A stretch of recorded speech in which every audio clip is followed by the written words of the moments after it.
I know what you guys are thinking. You want an update on the plants. Well, let's go check them out. Well guys, I did a little bit of an experimentation over here on this part to try and see how much of the soil I could try and like rebuild just using the stuff we have here. And you know, before it was very much blow sand and nothing would grow, and we struggled. We did get a couple cactuses to come in here with no problems, but as far as just growing something straight out of the ground, we have had issues. But I did some reading, we did some research, and found out that we had a few of the amendments that we could use to try and get the soil going. And it's not the most beautiful thing, but you can see we've got a little bit more to this soil. You can see the bits of charcoal from the fire. The ash was also added in there to help the pH of the soil and sort of hold this stuff together. You can see it holds a little bit more moisture. But more importantly, look at this. So look at this. That is chia. I got this wild idea. You know, as a kid, I had a chia pet. You know, those little ceramic pots with the shape of a head or something like that. And you got the chia seeds wet and you sort of put them on where you wanted the hair to grow. And I thought, well, that works on a clay pot. It's got to work in here. And well, it's doing better than my celery experiment. See, I thought I could maybe just stick it in the ground and get it to regrow. In fact, you can see the chia seed is growing there as well. So that's a positive note, but that's not everything we have going on here. You guys, remember the first things that we planted here were the palm trees. And for a while there, I was getting nervous because the palm trees were not doing well. They were browning and dying and losing color, and I didn't know what to do. I've never grown a palm tree before. I thought maybe we, you know, went out to the arroyo and dug them up wrong, shocked them. Maybe it was the wrong time of the year. It was too hot. Needless to say, Andy and I both agreed to just keep watering it and see what happens. Just see where it goes. And it looked like we were gonna have to replace them. However, checking them the other day, I noticed this.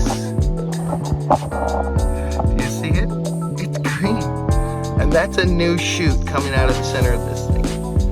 So, you know, we kept the faith, we kept amending the soil, kept watering it, and they came back. They all came back.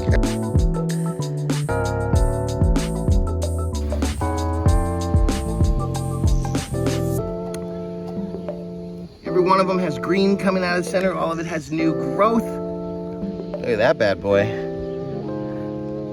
Very cool. And not to worry, guys, I didn't forget. You know, I did not forget that we sat here and we planted these citrus together after learning everything that we learned back there. And I have to say that little bit that we did helped tremendously.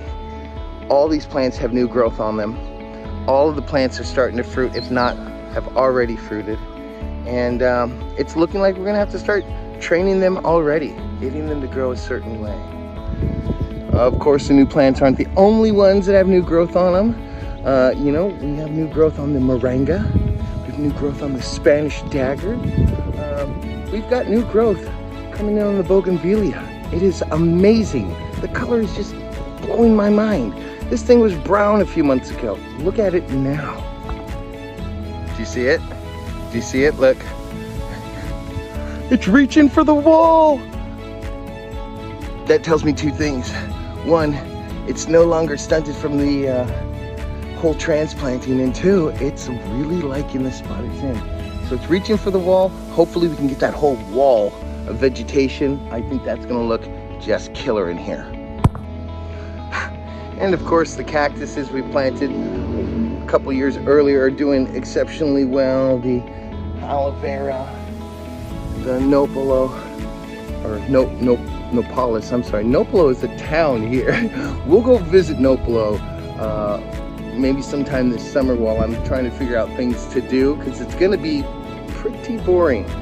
But I'm at the Nopolis, my bad. I have a San Pedro, a Trichoroceras.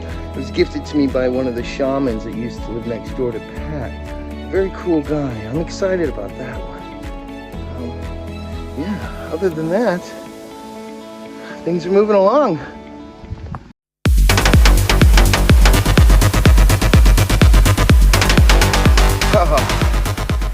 Well, I've been giving you guys the more positive parts of being here in Mexico or living in a third world country. I guess I need to share with you guys some of the negative aspects of being. But I'm sorry, tribe. That's gonna have to wait till the next episode when we find out what Semana Santa is all about.